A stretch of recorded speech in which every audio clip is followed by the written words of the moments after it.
and on we'll go through the wastelands.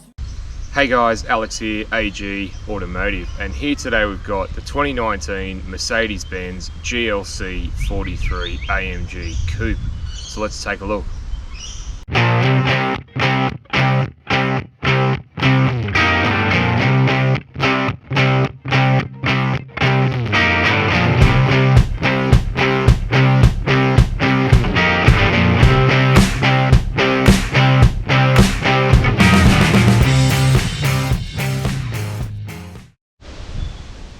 Alright, before we get into the video, just want to do a shout out to Central Coast Motor Group, who were nice enough to let me have a look at this one today, and I'll leave their contact details down below. So we have come to the front there. You got the big Mercedes badge, and you've got this nice elegant looking stripy grille made up of silver and black trim. And you've also got the little AMG badge, as well as LED daytime running lamps and LED headlights there as well. Now further down you've got these fins, and as you can see there is a hole there to help to cool the brakes.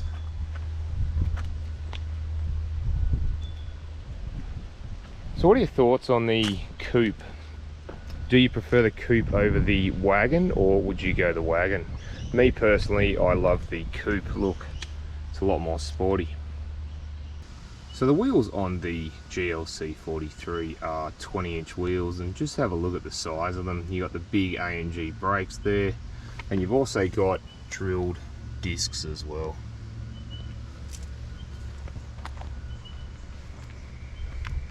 Also there is a bi-turbo 4MATIC there, being twin turbo and all-wheel drive. You've got a little camera up there as well. You've got the sunroof, which we'll have a look a bit later. We come around to the back of the car. We've got the Mercedes badge there, AMG, the GLC43, and then further down you've got a nice big diffuser and quad exhaust, along with your parking sensors and camera.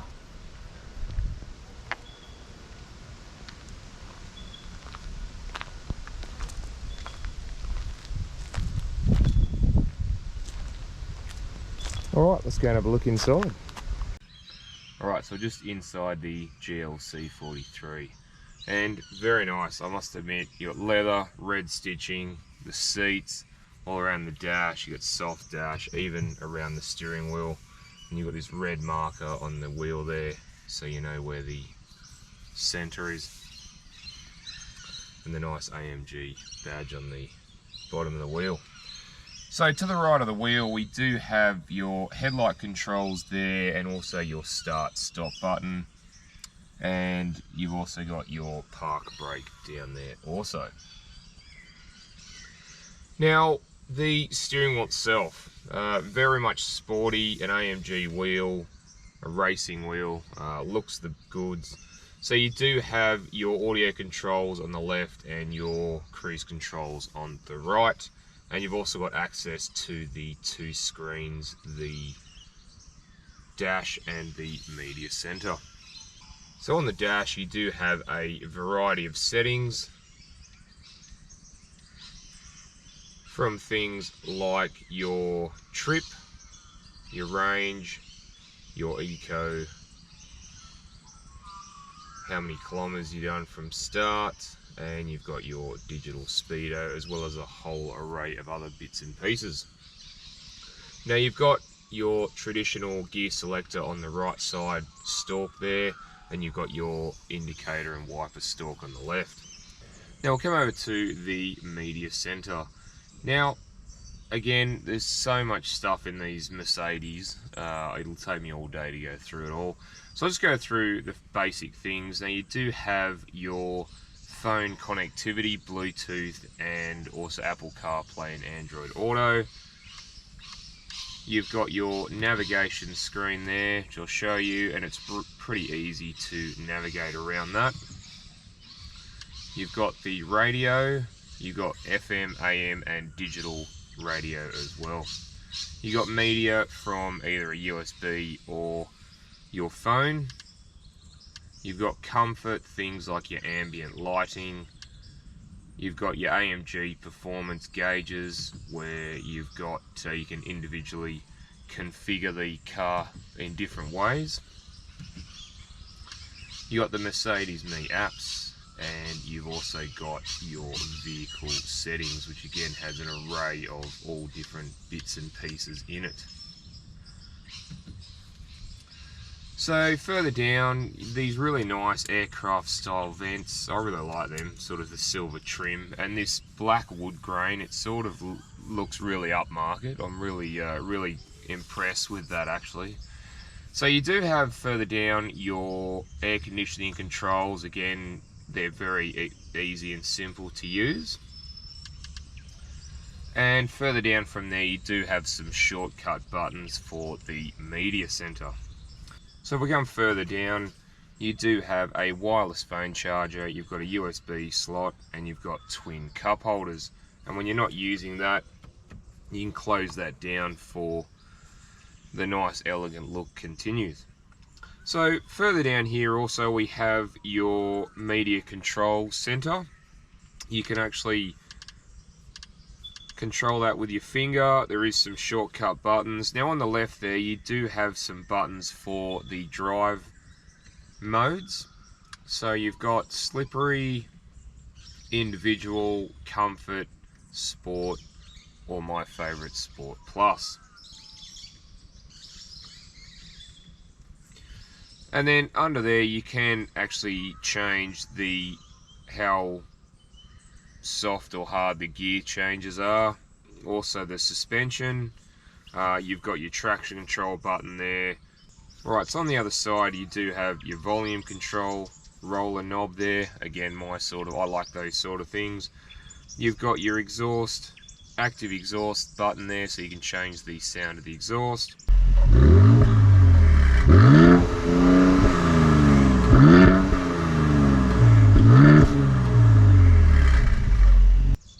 You've got your auto start stop, and you've also got the 360-degree camera button, where if I push that and go into that, you can actually see in front of you, behind you, and also on the sides. And yeah, it helps a lot with aids of parking. And we come to the armrest, nice and soft, and if I open the armrest up there, you've got a fairly sizable bit of space. And you've also got two USBs in there as well. We'll have a quick look at the sunroof. I'll just open that up for you.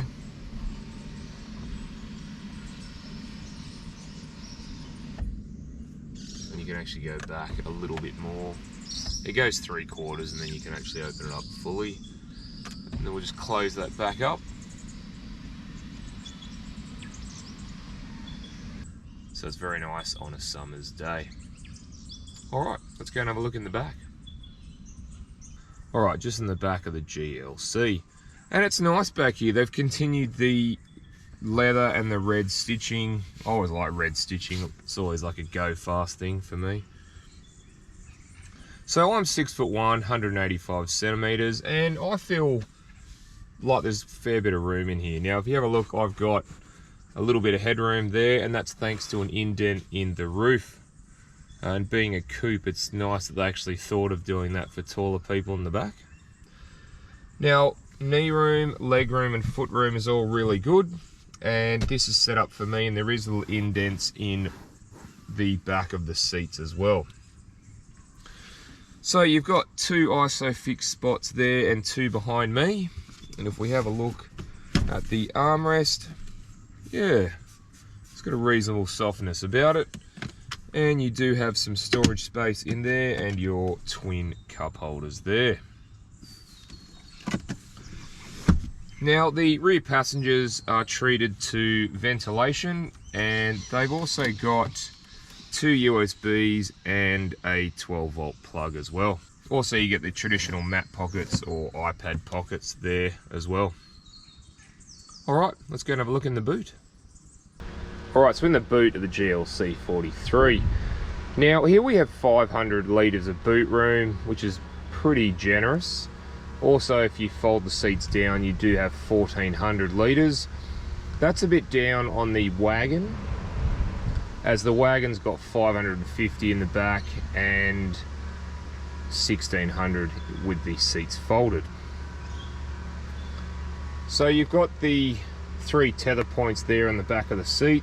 So you've got some storage on the left, and you've got a couple of buttons and a 12-volt plug up here on the left. Now one of the buttons here actually lowers the suspension, which is quite an interesting thing and quite helpful, because the lip on the boot is quite high, so it allows you to lower the suspension and have easy access in and out.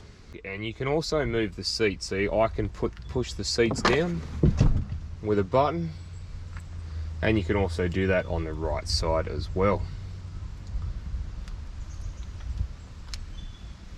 Alright, let's go and have a look under the bonnet. Alright, just under the bonnet of the GLC. So here we have a 3-litre V6 twin turbocharged petrol engine, and it produces 270 kilowatts of power and 520 newton meters of torque. And that's mated to a 9-speed automatic gearbox, driving all 4 wheels. And Mercedes claims that this will use 8.8 litres per 100 combined. Alright, let's go and have a drive. Alright, just going for a drive in the GLC43, so let's go.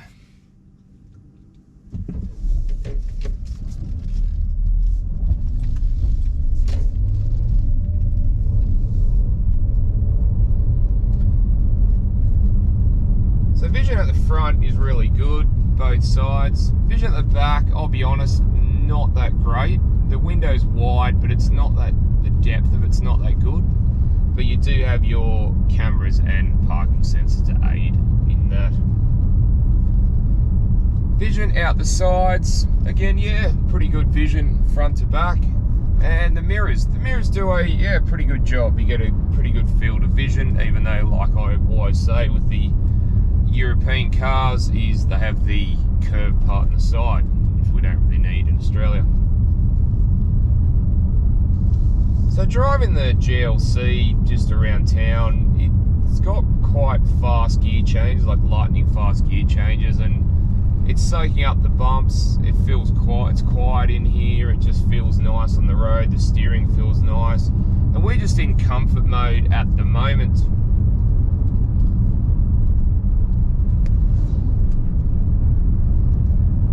It just feels planted on the road as well.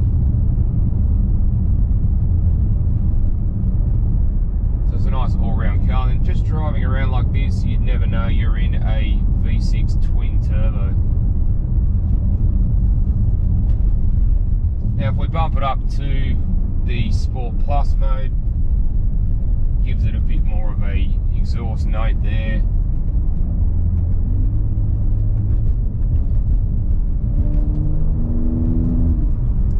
And you can use the paddles and have a bit of fun with it. Sort of gives you best of both worlds. And even on sport mode, it still doesn't feel that firm. It's still soaking up the bumps reasonably well. Steering is on point, and it just feels like you could just throw it into a corner and just plant your foot and have no dramas. But here's a reasonable corner.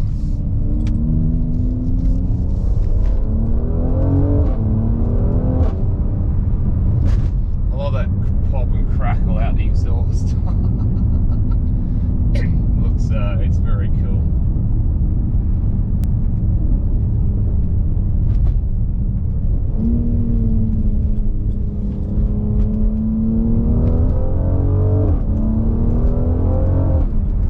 Wow, it just pulls out of the corners.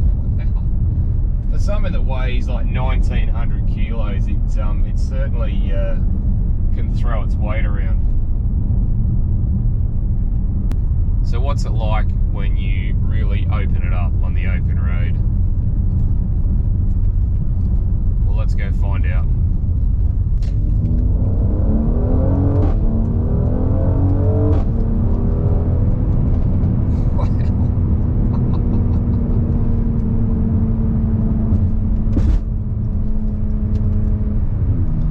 Now we're doing 100 Ks. You know, we'll just go back to comfort mode. And it feels really, really nice on the road, really planted. And it's still quiet in here. Alright, so we might just do a quick launch and see what happens. Alright, let's go.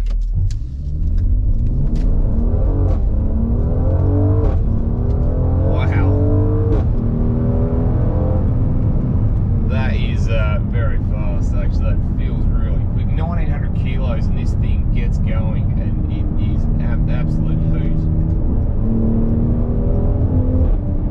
And I love that pop and crackle. Very cool. Alright guys, thanks for watching, and don't forget to like and subscribe, and I look forward to seeing you on the next one. Alright, thanks guys.